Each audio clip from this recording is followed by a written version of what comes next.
easy, and we'll make teaching easy. We'll make examination supervision easy, because at the end of the day, you can decide to, it can be CBT. That is the room where you are. There must be CCTV. Even some of the system also has camera. So you switch on the camera on the system, so that at the end of your face, you don't do all that. See, it makes even examination supervision easier. You talk about proctoring now, where I can be in one room, I can monitor different number of students at the same time, because I have, with technology. So these are some of the things that can happen with technology. So how can we ensure that results are not skewed by external factors like the examination malpractice you mentioned? See, the truth is, by the time we continue to punish more people, sanction schools that are involved in it, blacklist them, for some of these students, see, punish them one way or the other. This year, probably withholding their results and so many other things. See, instead of just withholding the result, if you have actually ensured and you have certified that truly it's product of malpractice, cancel the results for such student in that particular subject.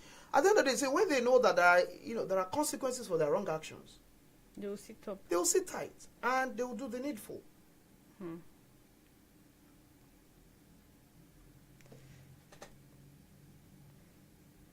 So that will be all for this first segment of this questioning. So we'll go on a short break now. When we return, the discussion continues. Please stay with us.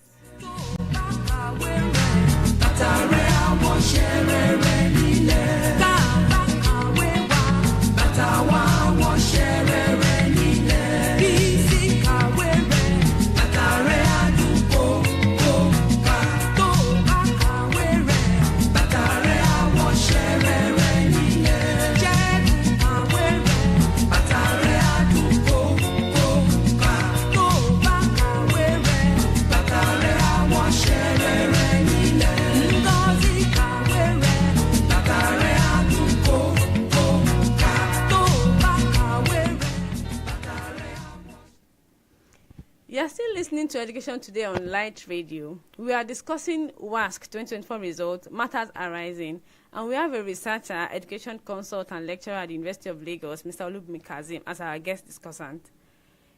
It's a pleasure to have you with us. As always, thank you.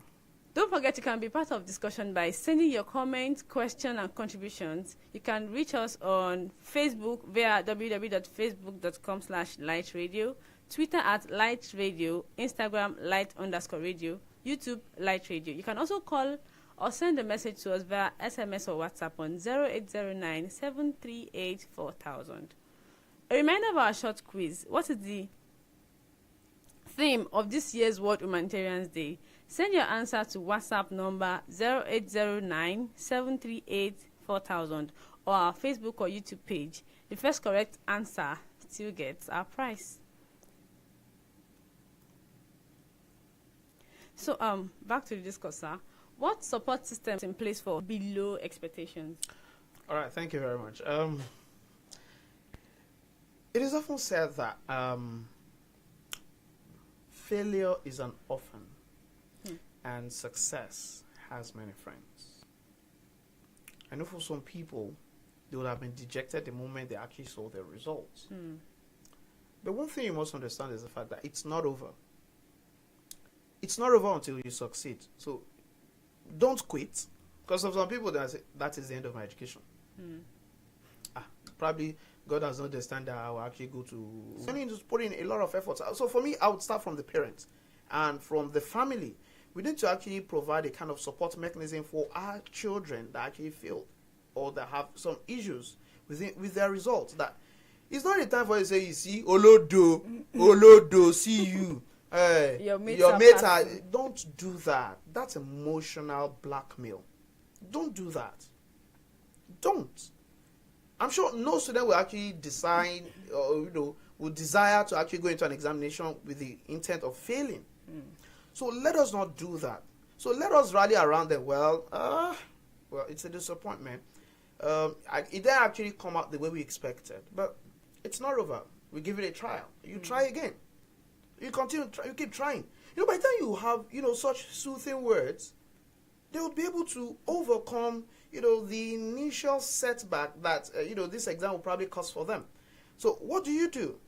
There are so many other things. You can register. This is 2024. This is August. If the November-December diet of WASC is still open, please obtain the form for them. If that is not open, if it is NECO that is still open to them, NECO GCE, please obtain it for them. And even if the whole of this year is gone, you can decide, okay, the whole of this year, we use it to review all that you did in the WAS this year. And prepare. See, January, February diet of WAS is there. So it's not totally a waste. And for the fact that they've even experienced this, especially for those who probably this is their first time, as when it comes to SSC exams like this. Let me tell you, sometimes it happens because of inexperience and so many other things that you can sit them down and say, okay, what did you learn from this? What were the mistakes that you think you made in this exam? And how do you think you can correct it in subsequent ones if probably you're given a second chance? So by the time you interact with them, know what exactly they want. And at the end of the day, you can open up different opportunities for them to, to still achieve, their ambition. So it's not the end of the road for them, please. Let us not close the door to them.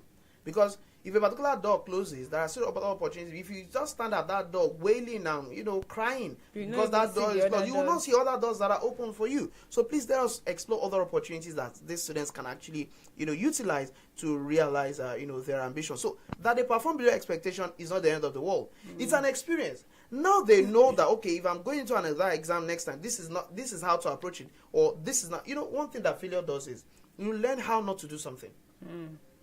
Thomas Edison conducted, we were told, probably almost over 1,000 experiments before he was able to actually get the right one that eventually led to the production of probably the fluorescent, bulb or whatsoever. So that's to tell you that failure is not an option for you. So please, failure is not an option. Keep trying. So in one word, be the sister or be the brother you needed when you were... Yes, because I could say this because I've experienced it before. My first exam, SSC, was terrible. Sincerely.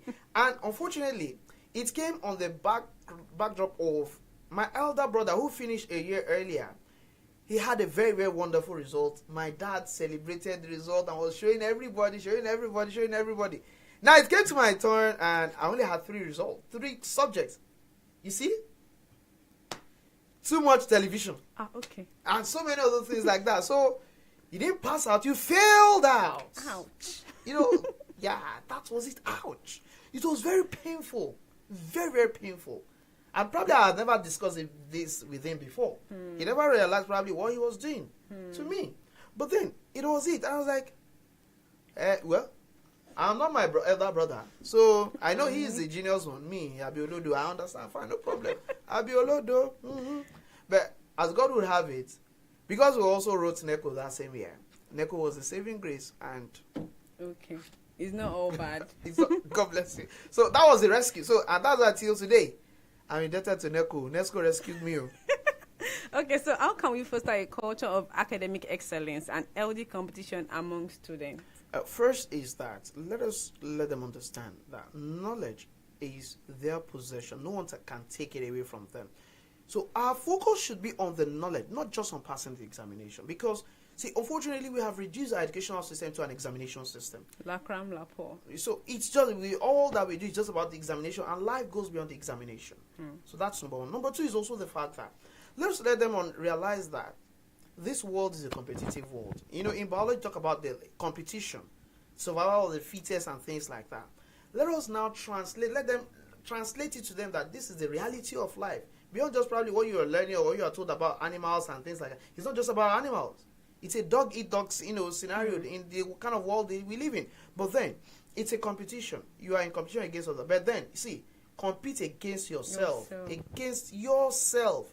Not against anybody. If I have done this, I want to be better than the way I was probably last year.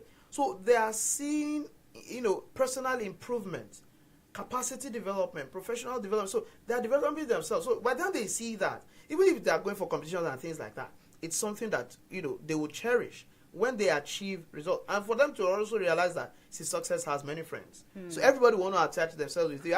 He is my son. That's my son in whom I'm very much, I'm proud. That's what parents will also want. So you encourage them that, see, if you do well, your parents will be happy with you. You'll be happy with yourself because you will now say, look at what I got. You will say, this is what Waye gave me. That's the mentality. If you fail, you say, Waye gave me this. If you do well, you say, this is what I scored in WAEC. I scored it. It's not a case of they gave me. It is when you fail, you remember they gave you. So but let's leave that. So it's not about that. So talking about competition and academic excellence and that culture well, and another person doing well does not affect your own doing well. So success is not mutually exclusive. That the fact that this person has succeeded means others would have to fail. No. So instead of thinking about your own personal success alone, why not let us have this collective achievement, so at the end of the day we all achieve together, so as a team. So for that, I would even say that have study groups and things like that, so that you can work together. Then beyond that there is a need for us to also motivate and encourage good performance. Now that WAEC result is out, I'm waiting to see, probably you'd see some of these corporate organizations, NGOs, philanthropies and things like that, dish out scholarships, provide even monetary reward. Imagine that, okay, someone does well and you probably give this. So it's not only people opening up their bodies and showing the culture of nudity that needs to be rewarded, or there is one show currently going on now. Of course. Now at the end of the day, imagine the prize money attached to that for doing nothing, virtually nothing. 10 million. The same set of people that cannot, you look at the one that happened last year. Simple question. They don't even know who is on the 100 naira note, and these are the people that want to win 100 million naira. And that, is just crazy. That is what we reward. And those who are doing well, performing excellently, in schools, what are we giving them? Nothing. So at the end of the day, please, how do you want to encourage people that, it pays to be excellent? School is not scam. And you want to tell them that school is not a scam. That education helps. So we really need everybody to come around to also see, by the time we have this reward system for those who are performing excellently, a lot of people will be encouraged to actually do well. Okay, so my one final question would be, what are your suggestions for future improvement to the WASC examination process? Well, first is that I would say there is a need for us to actually improve the school system. It's not just about the examination system by WAEC. The school system in its entirety needs to be improved. Improvement in teachers, improvement in the conducive learning environment, improvement in the learning infrastructure that needs to be provided. That's one. Number two is the infusion of technology. Enough of just probably buying computers for schools that they will actually go and close inside one particular store and they lock it up. They cover it up, it gathers dust, and the students will not even interact with it. So enough of that now. We need something that is functional and that is continuously monitored so that students will have access to it. They will also need to probably even introduce some competitions at the school level so that at the end of the day they are prepared for it.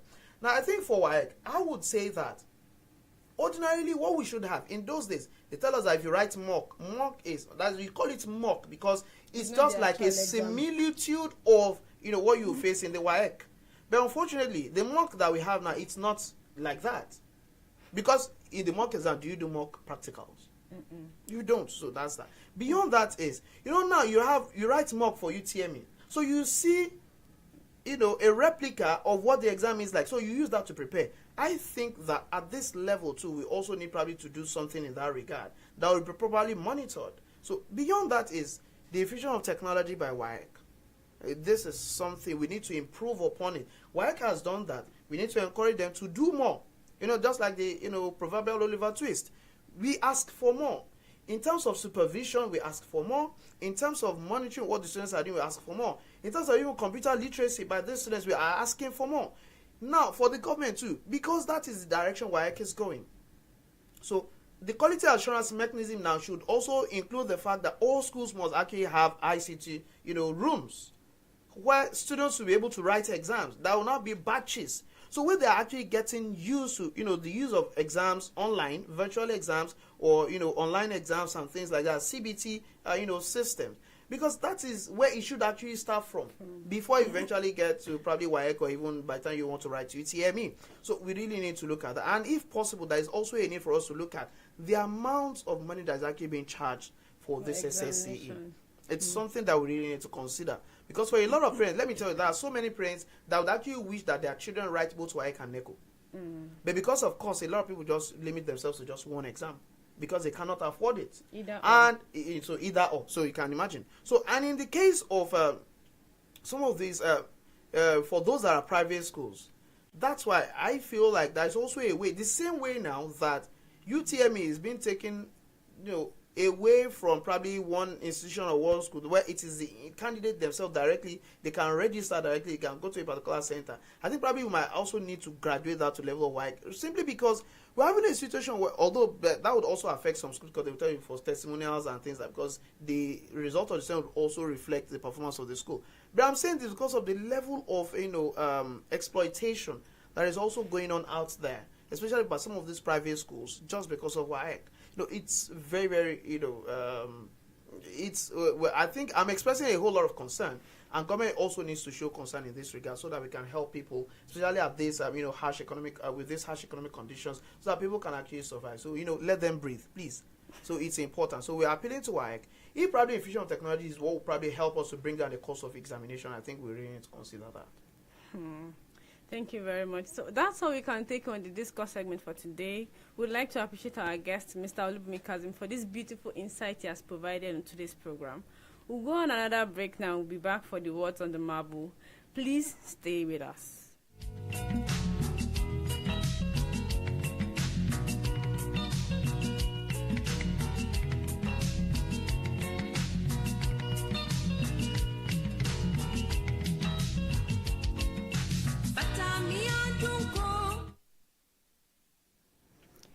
You're welcome to the Word on the Marble segment of Education Today, where we take a look at memorable quotes that are educational and inspirational to everyone.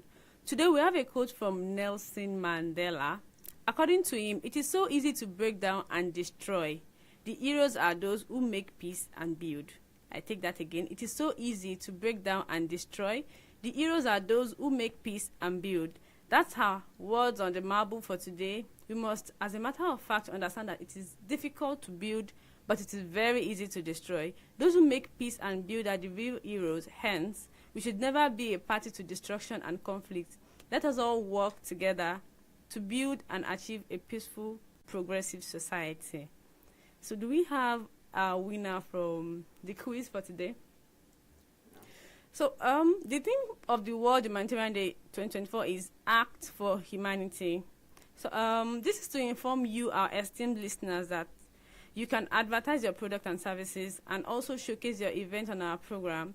This you can do by calling the numbers 07025074268. I take it again, 07025074268. Thank you very much for joining us today. Let us know how you feel about today's program through our Facebook and www.facebook.com/educationtoday. You can also send an email to educationmediaservice@gmail.com. Many thanks to the entire crew of Education Today and the management of Light Radio. The supervising producer has been Said Aremu. Do join us same time next week on this station. I am Aisha Hussein. See you next week and goodbye.